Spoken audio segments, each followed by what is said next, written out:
Hey, I see you there. This is Justin, you're on Fast Entrepreneur. I want to talk about airdrops. We'll do some airdrop update. Yeah, let's go.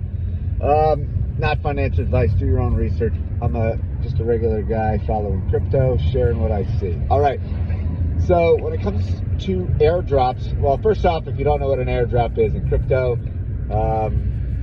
I guess the easiest way is it's kind of like free money, some people say, but if you try out new projects or new protocols early, sometimes as a reward, you get airdropped tokens from these projects. Some of these projects, their airdrops are very small or worth nothing, what people would call dust, and sometimes they can be quite large.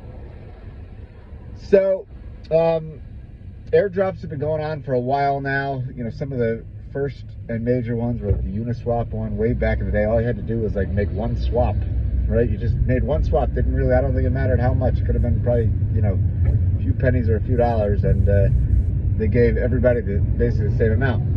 Now we're starting to see kind of the rules have been evolving and changing. It's getting, in some sense, more difficult. But the way I see it is there's kind of three different types, just to break them down. The first is staking. Basically, you would buy a token, you would stake it, and sometimes new projects would reward stakers of that project. So most, I guess, kind of the most notable I look at is the Cosmos ecosystem. You could stake Atom, you could stake Osmo, you could stake Celestia, you could stake Dimension, you could stake Saga, and potentially just by staking those coins and locking them up for a short period of time, a lot of them have say a 21-day or less period of time if you want to unstake them in case you want to sell them. And there are ways like liquid staking, through platforms in that case like Stride or Milky Way, where you could have access right away, so you don't have to wait those 21 days. Then there's other ways, but that's the first, is staking. Number two is playing around with the protocol. So you can play around with the protocol, and you can do that by, whether it's making swaps or providing liquidity or yada, yada, yada. Sometimes projects will reward you for doing that. Take, for instance, on Solana, the Jupiter exchange recently. Again, people just making swaps, playing around doing what they're doing anyways, were rewarded with Jupiter tokens. And there's a lot of examples of that. Now, some of these require transaction number and transaction volume. And there's a lot of other examples, but the most notable of these playing around, in this category too, are, you could say, look at what some of these L2s, Arbitrum or Optimism have done. And you can go study. You want to learn how they were done. Now, if you are curious, let's say you are trying to potentially qualify, you can go to sites like Wenser, Wenser, I think it's .xyz. And there's other sites like Trusted Labs, etc., where they will kind of give you a breakdown of all your activity that you've maybe done on that wallet, for that particular chain or what have you, if they list it. And you can see, how many transactions did I use the native bridge, how many months in a row or weeks in a row did I, and how much volume, etc., etc. Again, there's no guarantee of airdrops ever. So in some ways, it's kind of a game, and part of the game is how much money do you think you want to spend or burn in fees to potentially be eligible, and also too, how much time do you want to spend, pressing buttons, because it could turn into an absolute flop. The third category is kind of similar to number two. You are playing around, but in this case, they are point-based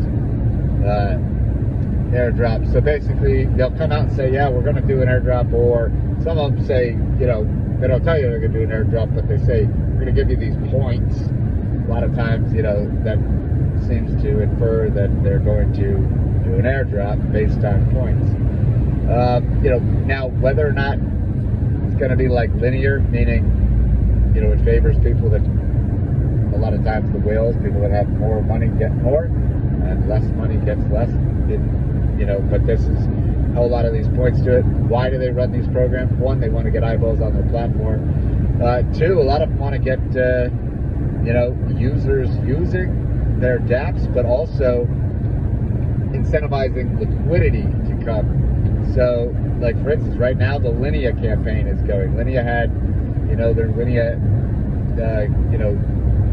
Linea Park, people that earn these XP, points and whatnot. Now they're launching another surge campaign to try and attract liquidity, which, a lot of platforms seem to do this. You can look and say L2 networks like Mode or Blast are currently in this, and there's a lot of other examples. So that's kind of how I break it down. Now, some could be lucrative, and sometimes you just don't know. So maybe it's a spray and pray approach. Maybe you decide, hey, I've got enough time or enough capital that I'm willing to, let's say try to farm. They call it farming, right? Farming for airdrops. Maybe say 10 different dApps, and you kind of have a plan and a strategy.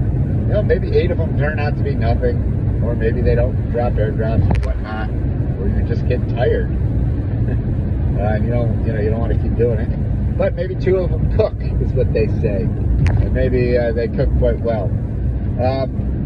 Or maybe you're just disappointed. So, for instance, there are, like, right now, Eigenlayer. Eigenlayer, I thought, was going to be one of the largest airdrops ever.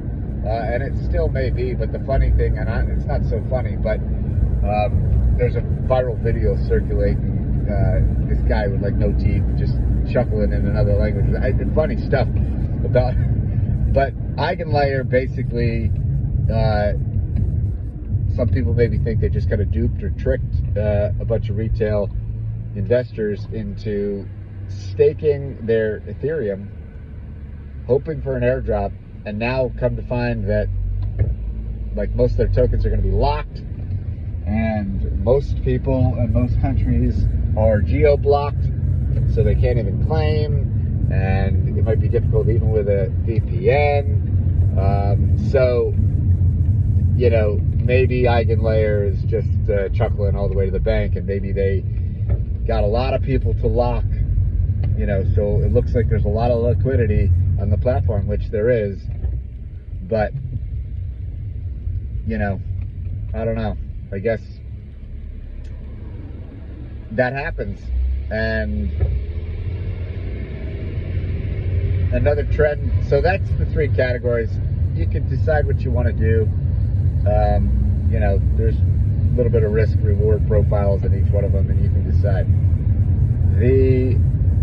What was I going to say? I guess the final thing, I'll just make a note, is the criteria has seemingly gotten, like, more difficult.